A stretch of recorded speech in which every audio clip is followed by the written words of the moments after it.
लाहौर का सुनते ही आपके जहन में तारीख, सकाफत, खूबसूरती और बागात जहन में आते हैं, लेकिन लाहौर जितना खूबसूरत है उतना ही बेरहम तारीख और बेरहम भी, जहां रंज और इंतकाम में डूबी गैंग वॉर है।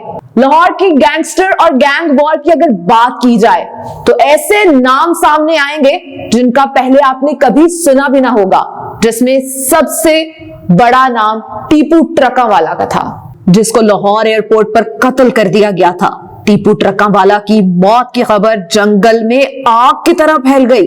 टीपू ट्रकावाला की मौत की खबर से तकरीबन पूरा लाहौर बंद हो गया। आज हम आपको बताएंगे टीपू ट्रकावाला को क्यों मारा गया और इसके पीछे कौन से हाथ थे। टीपू ट्रकावाला को कत्ल करने वाले शख्स का नाम खुर्रम था, जिसको पुलिस ने इसी वक्त एयरपोर्ट से गिरफ्तार कर लिया था। खुर्रम से जब टीपू की मौत का पूछा गया तो इसने बताया कि 2001 में टीपू ट्रकावाला ने इसके भाई का कत्ल किया था, जिसका इसने बदला लिया है। टीपू की हलाकत के बाद दुश्मनी का ये दौर भी 20 साल बाद बंद हो गया। दुश्मनी के बुनियादी किरदारों पर अगर बात की जाए तो टीपू के दो दोस्त हनीफ और शफीक थे, जो कि दोनों भाई थे। टीपू और मुकदमा कत्ल पर इख्तलाफ पैदा हुए थे, जो बढ़कर एक खतरनाक दुश्मनी में तब्दील हो गए। हनीफ और शफीक ने अमीरुद्दीन तारावाला, जो कि अकबरी गेट का रिहायशी था, गोलियां मारकर कत्ल कर दिया, जिसका मुकदमा हनीफ, शफीक और टीपू ट्रकावाला में था। जैसे कि आपको पता है कि यह मुकदमा हनीफ, शफीक और टीपू ट्रकावाला पर दर्ज था, लेकिन कहानी में ट्विस्ट यहां आता है जहां पर टीपू ट्रकावाला को इस मुकदमे से निकाल लिया जाता है।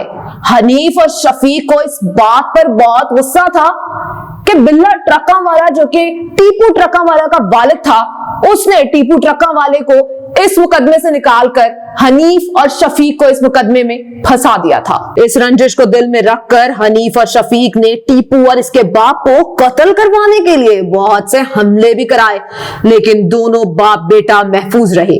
दोनों भाई हनीफ और शफीक इसी दौरान मफरूर होकर भोला सुन्यारा के गैंग में शामिल हो गए। भोला सुन्यारा गैंग इस दौर में दहशत की अलामत समझा जाता था, जो भत्ताखोरी, अगवा बराए तावान, डकैती और कत्ल की बेशुमार वारदातों में मुलव्वस थे। ये लोग खैबर पख्तूनख्वा के इलाके जमरूद में बैठकर अपने गैंग को ऑपरेट किया करते थे। भोला सुन्यारा गैंग ने टीपू ट्रकावाला के अड्डे पर उसके बाप बिल्ला सुन्यारा वाले के ऊपर 2 बार कातलाना हमला किया, लेकिन पहले हमले में वो बच गया और दूसरे हमले में मारा गया। यहां पर शुरू होती है गैंग वॉर।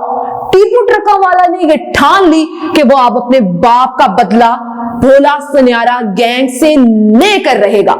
यहां पर दोबारा से मैं बताती चलूं कि यहां पर गैंग वॉर का आगाज होता है और टीपू ट्रकावाला अपना एक गैंग बना लेता है और उस गैंग को ऑपरेट करता है और ठान लेता है कि अब मैं भोला सुन्यारा गैंग से बदला लेकर रहूंगा। दूसरी तरफ भोला सुन्यारा गैंग ने पंजाब के नामवर इश्तिहारी हुमायूं गुज्जर, मियां दाऊद नासिर, सना गुज्जर, शफीक उर्फ बाबा और हनीफ शामिल थे। टीपू ट्रकावाला ने पैसों के एवज भोला सुन्यारा गैंग में मुखबर बनाए, जो अपने साथियों की मुखबरी का काम करते थे। लाहौर के इलाके बिलालगंज में ईद मिलादुन नबी के मौका पर शफीक और हनीफ ने ताहिर प्रिंस पर फायरिंग कर दी, जिसमें 9 राहगीर शहीद और दर्जनों जख्मी हो गए। इस हमले में भोला सुन्यारा गैंग को नामजद किया गया और इनके खिलाफ पुलिस ने एक्शन लेना शुरू कर दिया। पुलिस के साथ साथ टीपू ट्रकावाला भी इनके पीछे लगा रहा। हनीफ इस हमले के बाद कराची फरार हो गया, जहां ये पुलिस मुकाबले में मारा गया, और दूसरी तरफ खैबर पख्तूनख्वा के इलाके जमरूद में पुलिस ने ऑपरेशन किया और एक एक करके भोला सुन्यारा गैंग का भी खात्मा किया। टीपू ट्रकावाला के कातिल खुर्रम ने यह बताया कि टीपू ट्रकावाला को इसलिए कत्ल किया क्योंकि टीपू ट्रकावाला ٹیپو ٹرکا والا نے اس کے بھائی کو پولیس کے ذریعے قتل کروا دیا تھا اور اس نے اس چیز کا ٹیپو ٹرکا والا سے بدلہ لیا ہے۔ اب بات یہاں پہ آ جاتی ہے کہ یہ خونی گینگ وار یہاں پر تب ختم ہوتی ہے جب بہت سے گھر، بہت سی مائیں اور بہت سے بیویوں کی سر سے ان کے تاج چھن جاتے ہیں، ماؤں کی کوکھ جو ہے اجڑ جاتی ہے، یہاں پر یہ خونی گینگ ختم ہو جاتی ہے۔